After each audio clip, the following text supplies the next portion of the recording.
Hello, everyone, and happy Sunday. Y'all, I'm tired. And I don't think I'm the only one. I am tired. So instead of planning an elaborate episode, I decided this week we would do just bringing it back, a moment with me, which is, for those of you who don't know, a moment with me are typically the segments where it's more so my train of thought than anything else. There are episodes that we have where I do deep dives and have scholarly sources and guests.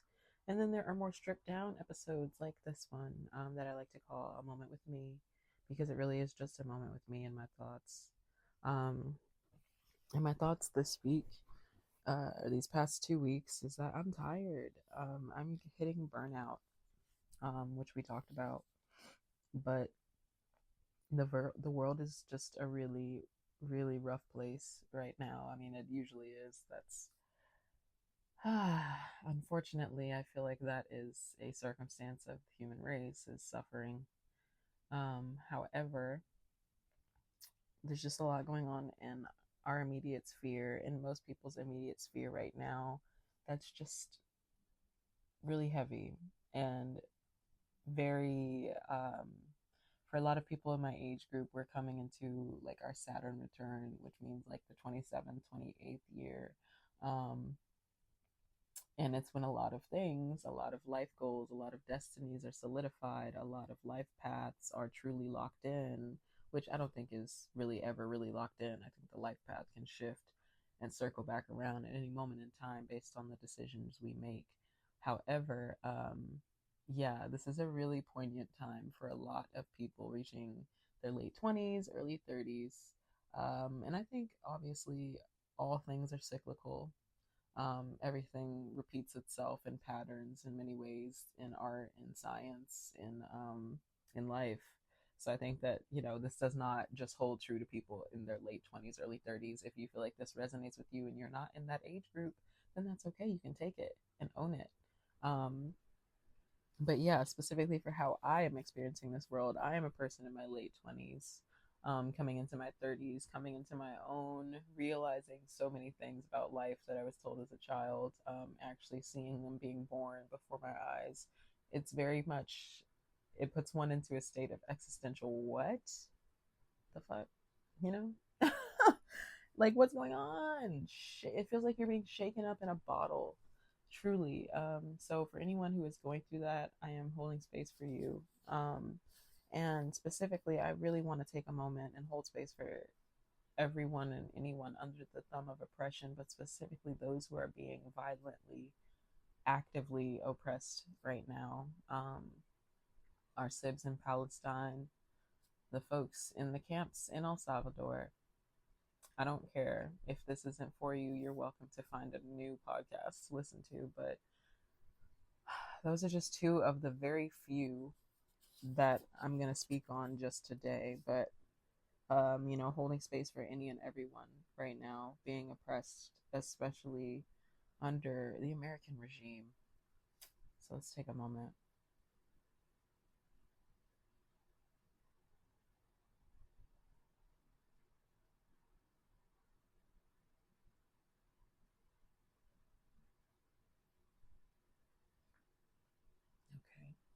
Okay.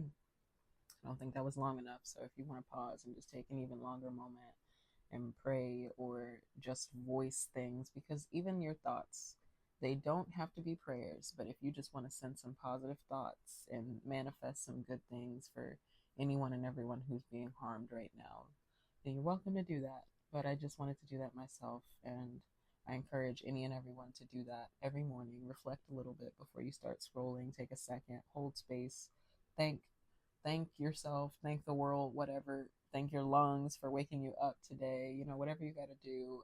But showing gratitude really puts things into perspective. This life is not, uh, it's not to be taken for granted. Being a human being is a gift. It's a gift and a curse. But if we choose to live a life of gratitude, then it tends to reveal itself in more beautiful ways than ugly ways. So yes.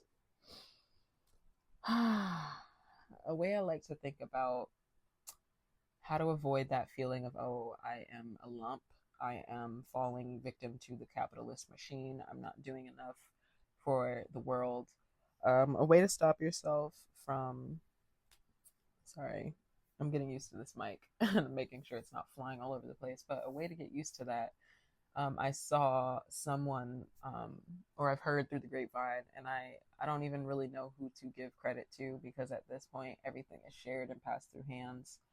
So I don't have a really source, but this is just a helpful tip for anyone and everyone. If the source does come to mind, I will post. And I think I've mentioned this source before, but neurodivergence, burnout, I'm too tired. It's not the most important thing. What is important is that this source said that a way to avoid feeling like you're not doing enough is do something for you, do something for your sphere. You know, that could be the houseless community in your neighborhood, that could be your neighbor who just had a baby, that could be um, your friend who just got over food poisoning, like whatever it is, think about some mutual aid things that you can do for those closest to you or those that you lock eyes with on a day-to-day basis, um, or weekly basis, and then do something for the larger whole. Like, think of a day once a month where you and maybe some buddies, or even just you, can go plant some trees, or maybe volunteer, go pick up trash around your neighborhood,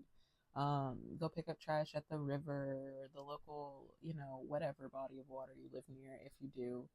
Um, Volunteer to like deliver meals to people that you know live in low income situations and can't afford meals. Like, if you know your community has trouble feeding itself, volunteer to find resources and feed the community yourself. Things like that keep us feeling like, okay, change actually does start with one decision. It really does. And I promise you, once you start to do those little things, it makes you want to do bigger things. And then once you start to do the bigger things, the people that are doing the little things find you and they start to do bigger things with you. And thus the river flows towards abundance for everyone. Um, it's just the main thing that's been sitting in my spirit deeply is it's just harder to participate in the American machine these days. It's harder to pretend like I want to go to work because I don't. I would rather be living in a nice mansion and, kicked back, relaxing, like in maybe a house that I built.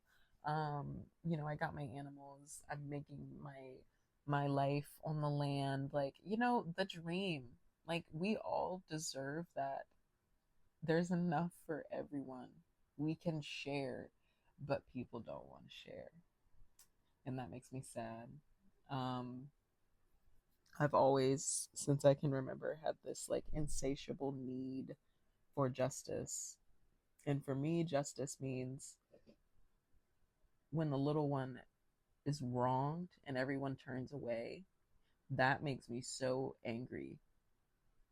You know, when there's, let's say, the one person in the room that has the one different thought and then everybody else has the same thought, and then it's like, just because you have the different thought, you're wrong, not actually analyzing the content of said thought, but merely pointing fingers and assumption because there is a lack of majority or there is a communal bias, things like that. The status quo has never sat right with me. I'm an Aquarius, can you tell? I'm a neurospicy AuDHD, newly found out, which it just makes so much more sense now that I know. But like, that kind of Aquarius, yeah, justice is really important to me. Like, I might not be able to stand up for myself all the time, but somebody else, ooh, don't play. Don't you dare try to harm another in front of me. So, yeah, that's part of the reason why I flocked so closely to art, because not only did it give me a way to figure out how to feel my emotions, it also gave me a way to it helped me find a space where being so raw and human was okay. Because for so long, the way that I was deemed wrong. The way that I was just so raw and angry and sad and happy and like I take everything in so deeply. Like, and that was so wrong for such a long time, that art taught me that that's actually okay, and that's actually what makes you better at being a person when it's honed in correctly, when it's used for good, when you've healed, when you aren't bleeding on others unintentionally. Like, art gave me the tools to be in control of how this world causes me to react. Because if you're not in control of how you react, because there's always going to be things happening around you, but if you're not in control of how you respond, or how you harness how your body is responding, because think of an emotion as an energy. And if you feel an impulse of energy and it comes out like a fire burst, like, let's think Dragon Ball Z, y'all. Yeah, that's right. Let's think Dragon Ball Z Kamehameha. If being sad felt like Kamehameha building up inside your chest, inside your core, if you shot it out and it went everywhere, like a shotgun spray, let's say, that looks very different from you being able to direct that right at a certain point in space. You know what I mean? So specificity with the emotions is important. That's just the metaphor I liked. I don't know. Made sense. We like Dragon Ball Z. But yeah, that's part of the reason why I became an artist, because it gave me an avenue to look at the human race, be a part of the human race, be open and vulnerable as a part of the human race, not closed off, not scared, not angry and fearful. Be open to exploring and reacting and listening to another. And, also creating worlds that I want to see, not living always in this shitty reality, because reality is ass. Okay. Sometimes reality really is not great. And that's okay, especially when there are certain things at play that aren't in the spirit of the greater good of kindness and compassion, and basic human rights like food, water, shelter. Um, when things aren't that way, it's kind of hard to want to be open. But I refuse to let the ugliness, pardon me, of the world, or the ugliness of any person, place, thing, time, block me from feeling everything deeply. Because, let's say this again, I refuse to let the ugliness of the world, of people, of places, of things, to rob me from my vulnerability, because it's a superpower. With vulnerability comes intuition. With intuition comes foresight, clairvoyance. With clairvoyance comes the literal ability to be like, hey, I don't think you should go there. And then, ooh, what do you see on the news? Ooh, something happened at that place that you might have gone, but your friend was like, I don't know if you should go. I know that's like crazy. This is why this is called a moment with me, y'all, because it's literally, I have notes, but I leave room for myself to ramble because I'm a human being. And this is my space too. So yeah, but imagine that, like, imagine that. I lost my train of thought, but that's part of the point. Back to what I was trying to say, was that the ability to look at a person and know what they're feeling, because you're so aware, because you're so hyper vigilant, because you're so in tune with that internal vibration that all of us humans have, our aura, our vibe, if you will. That ability to look at that, engage that, is a power. And the fact that people clown it really doesn't make much sense to me. Like, come on, bro. Are you jealous? Because it's like anyone can do that if we all just hone in and listen to our inner voice, if we stop listening to what society tells us to listen to, if we listen to that inner child, if we listen to our inner cringe, yeah, that thing, that cringe, that's your personality. Mm-hmm. That's right. It's you. And it's beautiful. And being weird is good. If you're normal, like, when you were a child, who did you like at the school? Which teacher was your favorite? The buttoned down, boring, like, monotone, no disrespect, y'all. No disrespect, monotone teachers. I'm so sorry in advance, but I'm just trying to make a point here. Did you tend to favor the people that were bright and colorful and wonderful, like Miss Frizzle, or like my friend Chloe? Did you favor those people or did you favor the quiet? No, don't. You can't do that. Don't laugh. Mm-mm. You wanted to be free, right? Because that's how everybody should be. And any adult who made an impact on you, I promise if you look back, probably at some point in their life they chose to say F the status quo, I'm going to be myself unabashedly, and that's what drew you to them. Is like they are themselves. They're not putting on this monkey suit like every other adult I see. They are wholeheartedly themselves, even as an adult, true to their child self in adult form, which is really hard to do, and I'm learning to do how to be an adult who is still true to their inner child. A conundrum. But nonetheless, I feel like we are all naturally drawn to those who are free. And why not just be that? Like, why not just make the decision every day to be a little bit more free? If it feels wrong, don't do it. Don't do it just because somebody told you to do it. If it feels like a little icky, it probably is. Listen to your gut. But yeah, and I promise you, you're not the first. No matter what you're going through, no matter what you think you're doing alone, you're not the first and you're not the only one going through it right now. So, the only way you can really get through that is to know, again, you're not alone, to pick yourself up. How can you support your village and yourself in such a way that it fills your cup as you're filling the cup of others? How can you support your village in such a way that it fills your cup while you fill the cup of others? Things like, I don't know, because I feel like these days you can't really support folks without using money. Like words aren't enough these days, but I'm I'm a big on there are so many ways that you can support someone for free. Like, a share, a sharing the link, texting those distant relatives you haven't texted in a few months, get some secondhand embarrassment for your buddy and text them that link and say, hey, please support my friend. Because hmm, what are you embarrassed for? Didn't they send you that Timu link like 20 times? Right. So so go ahead and just send them the link. Like I know that sounds so petty, but it's literally it's so much bigger than that. It's supporting the people right next to you. Why do we support legends that we don't know when we have legends right next to us? Hmm? I'm going to ask that one more time.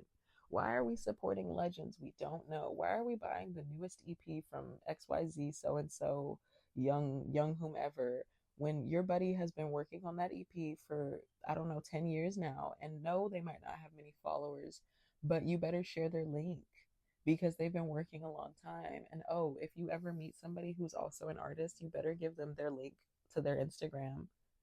I don't always talk about people that I plug, but I try my very, very best. I'm not perfect at it, but I'm just saying, I'm not asking y'all to do anything that I haven't done. I try not, I don't like being a hypocrite at all, at all, at all. I have a Virgo moon. Don't catch me slipping. I'd rather die than be called a hypocrite. But no, like the amount of times where I've like shamelessly plugged my friends to other friends that are doing similar things, don't play with me because you need to be friends with them. Y'all are both wonderful. Let's be wonderful together and elevate one another. Like, why aren't we? It baffles me why that's not just the common thing to do.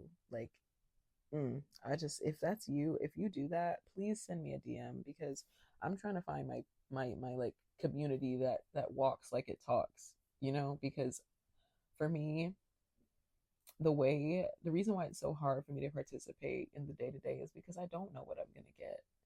I don't know if I'm gonna get like actual unbridled support, like ride or die support, because I'm willing to provide ride or die support, but I don't really often like find people who are willing to do that, and that's okay.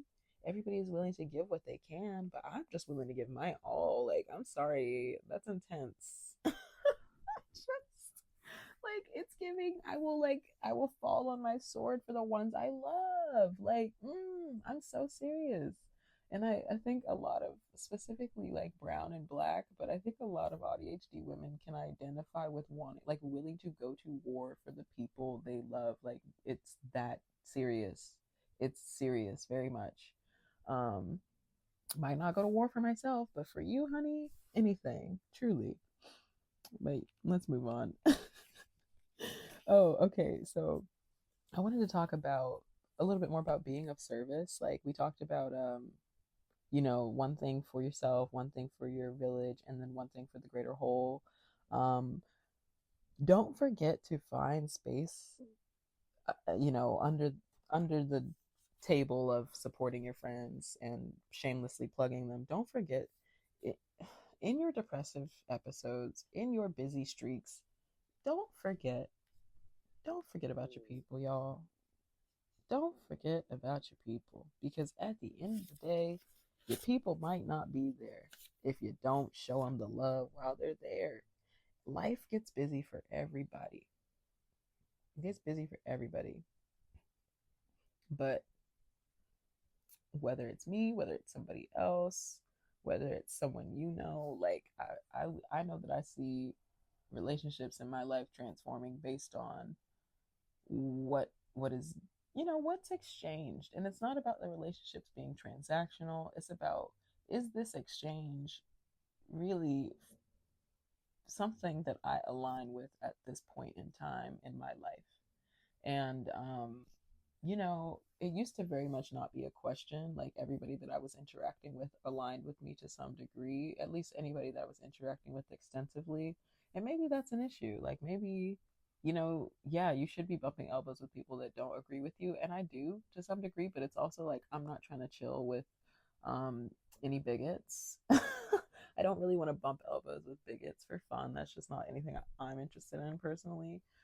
I'm okay with like getting to know people who think differently, but when it comes to my safety and my identity and the safety and the identity of the people that I love, I'm not really trying to play around with that and gamble that.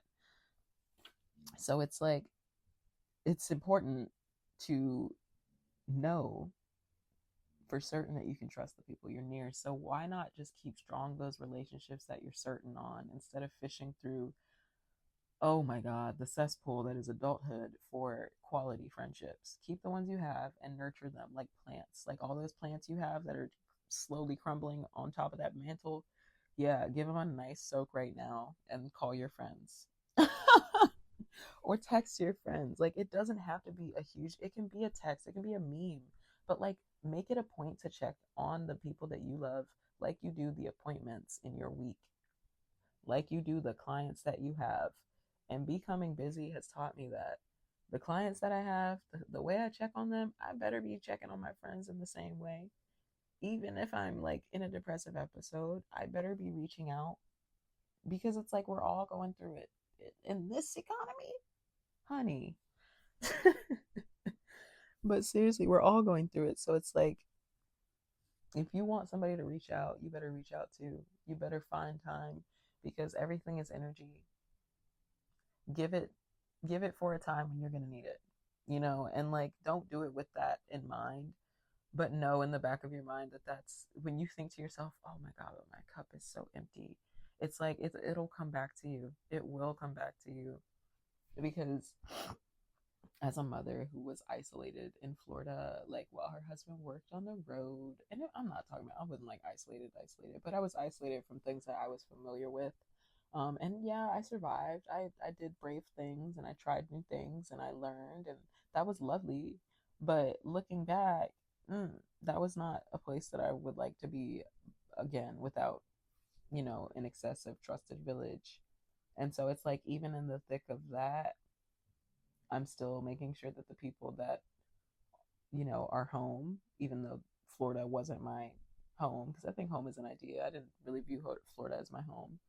Um, but I think the people back home, up north, I made sure to do my best, because that's all you can do in the thick of raising a child, in the thick of learning new land, in the thick of doing life.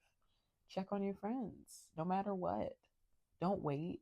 Like when that instant of inspiration hits, even if it's at 1 o'clock in the morning, you guys. Yeah, yeah, you folks, sorry. But even if it's at 1 o'clock in the morning, like send the text.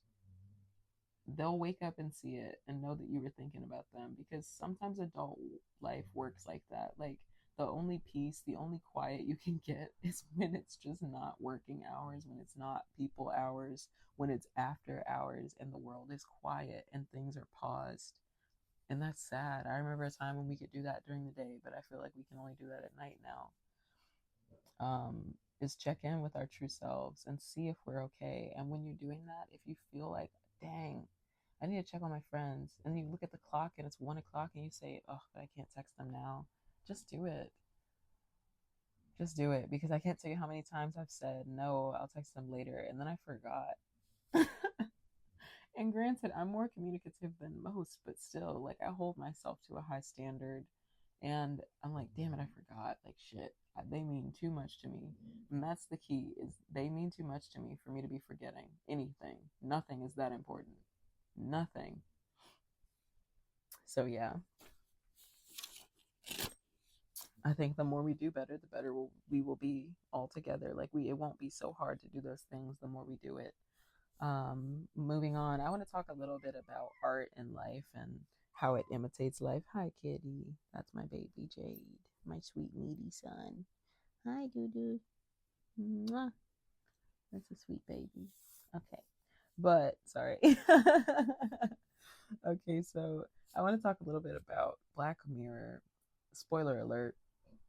So if you don't want spoilers, please conk out now. It'll probably be about a 5 minute.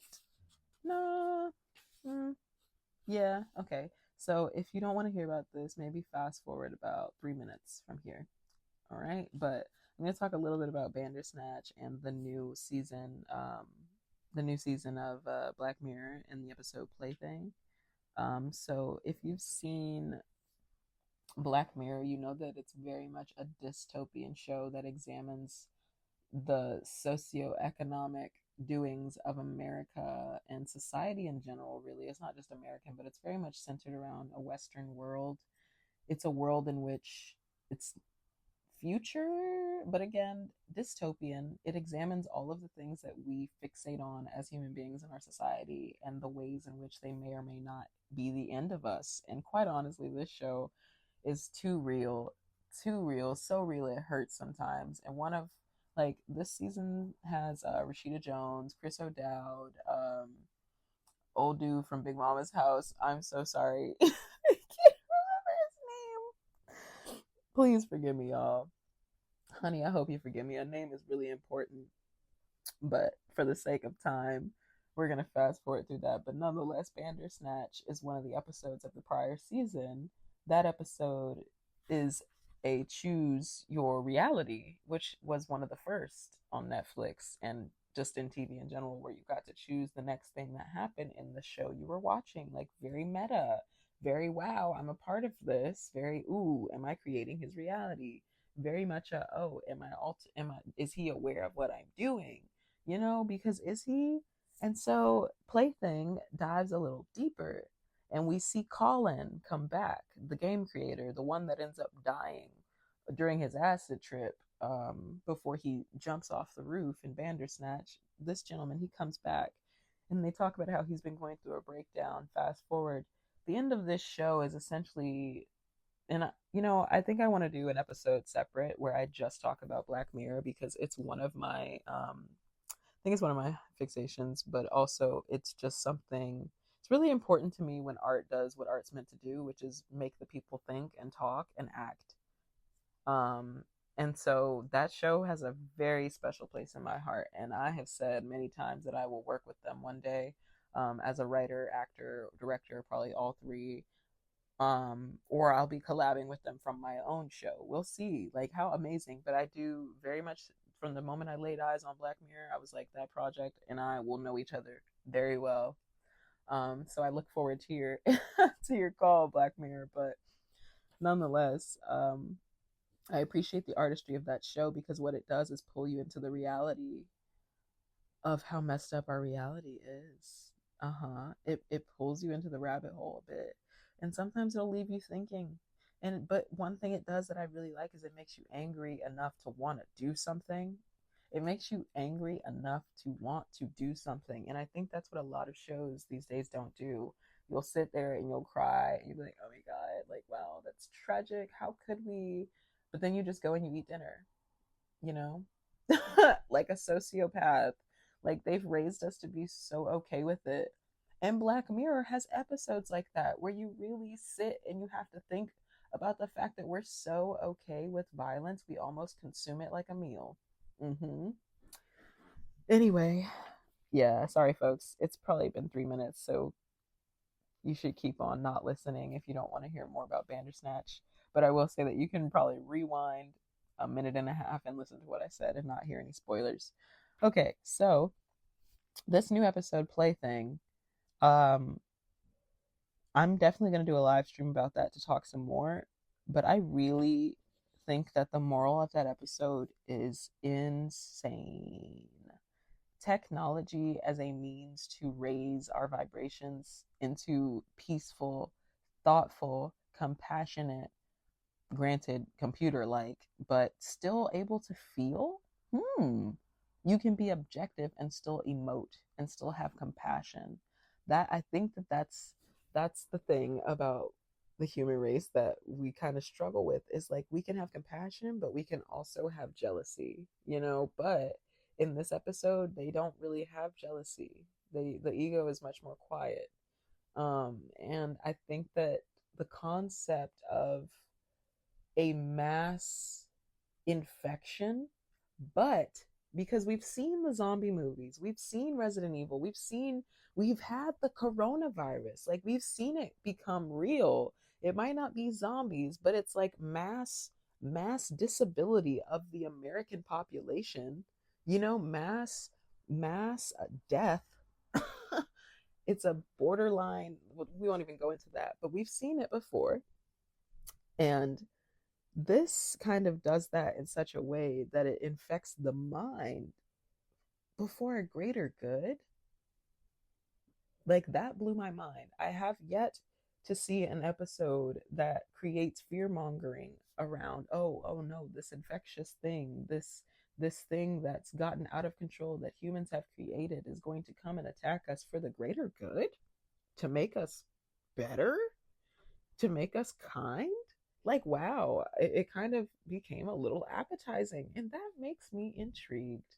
I'm intrigued because at one point in that show, there's a signal that the gentleman, the messiah of the episode, really truly, he's the new age messiah ushering in a new race of kind humans, humans that don't know ego. Um, so when this messiah lets off the signal and sends, he says, I'm the messenger. When he sends the message, I wanted to look away. I wanted to close my eyes and cover my ears, and I thought, oh my God, something's gonna happen to me. Like this is one of those things, like on the show Evil, where you watch the show and it like brainwashes you secretly, like right, crazy. But I I stopped and I asked myself, wait, if he said that this is gonna make the human race better, and I'm looking at this man, and there's nothing wrong with this man. He actually is very smart, very clear headed, very thoughtful, not offended at all by this cop who's jumping down his throat. But as I'm looking at him, I'm like, what is there to fear? So I actually looked and listened, and I was like, it's nothing but a sound. But what if one day that did happen? Like, because there's so much of Black Mirror that's low key already happening. And so I don't know. I love when Hollywood predicts the future because it did and does and will continue to do so because they're just, I'm a spiritual being, folks. Nothing is linear, everything is cyclical. Yeah, that's been a moment with me. I think we'll end it on that. Thank you so much for coming with me, taking a little deep dive in my brain. I know that was a lot, but I really thank you for joining me. Sometimes, you know, we have those moments where we just want to be ourselves. We don't want to put on, we don't want to do a show, we don't even want to have to smile or talk, even if we love smiling and talking like I do. Part of my unmasking journey is reminding myself that it's okay to not want to people. Like I like being alone. I like not having to talk. Even though I have a lot of things to say, like right now, in my brain sometimes works much faster than my mouth. I have a lot to say, but sometimes I just want to experience. I just want to be, and I just want to exist. And art allows me to do that. And I can't do art in the gym. Like sometimes I want to go up to the studio and just dance, but you know how many people would like come up and like stare at me, and it's like I don't want to have to feel judged. I'll get to a point where I can just go up to the studio and do whatever I want and still go down to my clients and feel like they respect me as a professional. Because imagine if you like were mid workout and you saw one of the trainers doing like a flash dance montage just because she could with the music blasted so she could get out all of her anxiety. Imagine if you saw that and like you just expected to see her on the floor and like act like you didn't just see her performing her heart out 2 hours ago. There's no way. I would have to ask you, where did you train? I would have to say, do you allow guests? Can I join in? But no, like in all seriousness, like that's just something I would prefer to keep between me, myself, and my future dance studio or my future mirror that I get to dance in front of. So I love you guys. I hope you're doing all right. Though there's a lot going on in the world, but please keep your head up and remind yourself that your thoughts have a lot of power. So think positive ones. Think powerful ones. Think ones that can get you what you need and what you want. Think ones that can expand the world. I hope you all have a great week. Thank you for sitting in the chrysalis with me. Bye bye.